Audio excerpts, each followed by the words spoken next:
Imagine walking into a store today without your credit card. No plastic swipe, no tap, no digital app.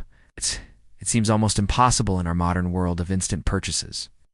But the credit card, as simple as it seems now, has a rich and surprisingly long history, spanning thousands of years of human innovation in trade and finance.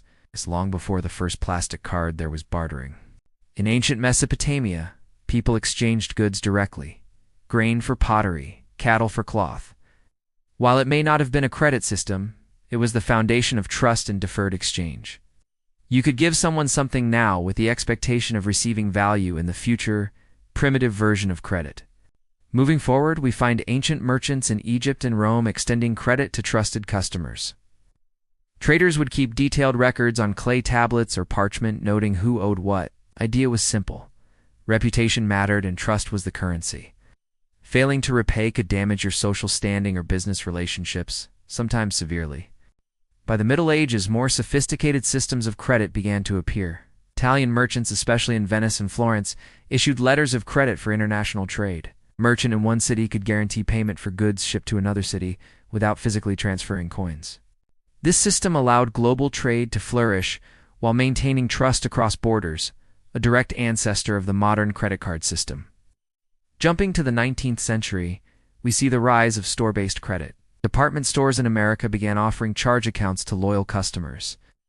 Instead of paying cash for every purchase, customers could buy goods and pay at the end of the month. Ledgers recorded these transactions meticulously, and clerks calculated interest for overdue payments. This practice was the immediate precursor to the credit card, bringing the idea of convenient deferred payment into everyday life.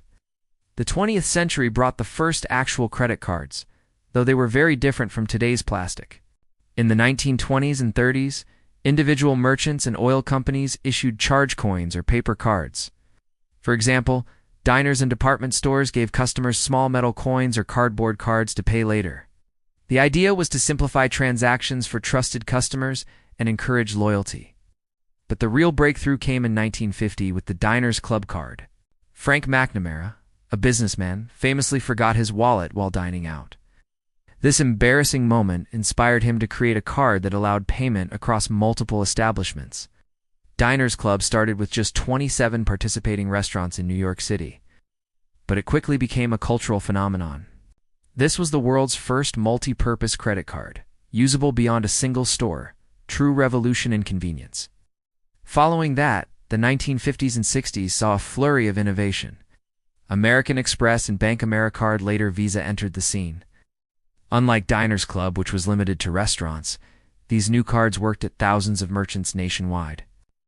Banks could now issue cards linked to accounts, track spending, and even charge interest. Plastic replaced metal and paper, standardizing size and security features. Credit cards didn't just make life easier, they transformed the economy. Consumers no longer needed cash on hand to make major purchases. Shopping became more impulsive, travel more accessible, and businesses saw increased sales. It created a culture of convenience, freedom, and sometimes debt. The technology behind credit cards evolved as well. Magnetic stripes arrived in the 1970s, encoding account information. The 1980s and 90s brought smart chips, PIN verification, and eventually contactless payments. Today, digital wallets and virtual cards continue the legacy, proving that the basic concept, a promise to pay later, remains unchanged. So who really invented the credit card? Was it Frank McNamara with his Diners Club? Or the ancient Mesopotamian merchants who first trusted customers with deferred payment? The truth is, credit cards are the culmination of thousands of years of human ingenuity. From bartering and ledgers to plastic and digital apps, each era contributed a piece: trust, convenience, portability, and universal acceptance. Time you tap your card or phone to pay, remember, you're participating in a system that took millennia to evolve. From clay tablets to magnetic stripes, the journey of credit is as fascinating as the convenience it provides today. If you found this story intriguing, hit the like button, subscribe to Flashback Facts, and share your thoughts in the comments. Do you think the credit card will survive in the age of digital wallets and cryptocurrency? Or is plastic already becoming history? Because every swipe, tap, or click has a story that stretches back thousands of years, and it all began with the simple human desire for trust and convenience in trade.